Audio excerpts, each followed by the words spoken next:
শত বছরের পুরনো সেই গাছটা ছড়ায় আছে ভূতের মতো, মনে হয় যেন ভূতেরই বাড়ি এটা।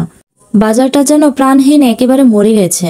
সো হ্যালো এভরিওয়ান, আসসালামু আলাইকুম, welcome back to my new another blog. সবাই কেমন আছেন? আশা করি অনেক ভালো আছেন। আমরাও অনেক ভালো আছি। সকালবেলা ঘুম থেকে উঠেই আমার ড্রাগন ফল না দেখলেই নয়। সকালবেলা ঘুম থেকে উঠে মোহাম্মদ আলী বলতেছে যে ড্রাগন ফলটা কিন্তু আমি ছিঁড়বো, আর ছিঁড়েই স্কুলে যাব, না হলে এসে দেখবো পাখিয়ে খেয়ে ফেলছে। তো আমি ভাবলাম যে তো ছিঁড়ো, পাখিয়ে খেয়ে ফেললে তো আবার একটু আফসোস লাগবে।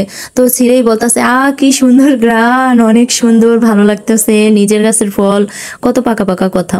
এরপর স্কুলে চলে গেলাম, আর ক্লাস করা শেষে ছুটি হয়ে গেল। ছুটির পরে আবার একটা কাজে এদিকে এসেছিলাম, তো ভাবলাম যে সেই ঐতিহাসিক পুরনো গাছটাকে একটু ছবি তুলে নেই, ভিডিও করে নেই, আপনাদের সাথে শেয়ার করে দিই, আপনারাও দেখেন।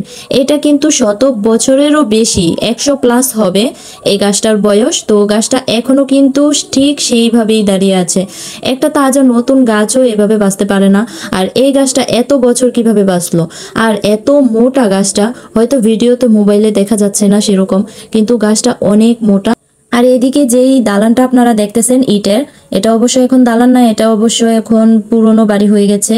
আর এই দালানটা কিন্তু একসময় হয়তো সরকারি কোনো কাজে ব্যবহার করা হতো, আমি জানি না, অবশ্য আন্দাজেই বললাম, কিছুটা সঠিক হবে হয়তো। আর এই বাড়িটা দেখে মোহাম্মদ বলতেছে যে এটা কি ভূতের বাড়ি, এই জায়গায় কি ভূত থাকে? তো আমি আবার গাছটাকে দেখিয়ে বললাম যে না, এটাতে ভূত থাকে না, অবশ্য এই গাছটাতে থাকলে থাকতে পারে, অনেক পুরনো গাছ।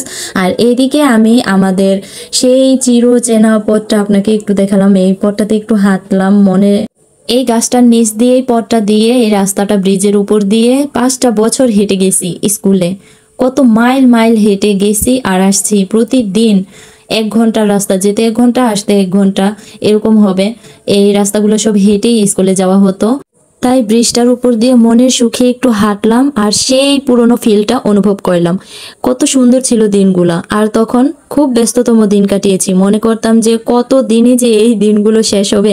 আর এখন ভাবি যে কেন গেল, আর কিছুদিন রইতে পারলো না। আর এই যে দেখতেছেন আপনারা, এই ব্রিজটা কিন্তু মাকোহাটির। আর এই ব্রিজটা কিন্তু রজতরেখা খালের উপরে দিয়ে গেছে। আর যে রজতরেখা খালটা আপনারা দেখতেছেন, এই খালটা কিন্তু একদিকে গেছে মহেশপুরের দিকে, মানে ওইদিকে বাগেশ্বরও আছে, আর আরেক দিকে গেছে ছোট কেওয়ারের দিকে, আর একদিকে গেছে আলদির দিকে। আর সম্ভবত আমার কথায় হয়তো ভুল থাকলেও থাকতে পারে, কোন দিকে গেছে জানি না, কেননা বাংলাদেশ নদীমাতৃক দেশ। কোন দিকে কোন নদী যায়, কোন দিকে নদীর আগা মাথা কিছু যায়, এটা আমরা বলতে পারি না। অনেক নদী অনেক দিকে ছড়িয়ে আছে জালের মতো। আর এইদিকে আমি আবার এসে পড়লাম মাকোহাটির যেই বাজার, সেই বাজারের মেইন ব্রিজের উপরে। একসময় কিন্তু এই বাজারটা অনেক আনাগোনাময় ছিল, আর মানুষজন ছিল, হাট বারে, তো এই হাটের আওয়াজ অনেক দূর দূরান্ত থেকে গম গম আওয়াজ হতো। আর সেই নিয়ে আপনাদের সাথে একটু শেয়ার করা, কেননা অতীতের দিনগুলো অনেক মিষ্টিময় দিনগুলো ছিল, আর আপনাদের সাথে শেয়ার করলাম। অবশ্যই ভালো লাগলে পাশে থাকবেন, সাপোর্ট করবেন। সবাই সুস্থ থাকবেন, ভালো থাকবেন। আল্লাহ হাফিজ।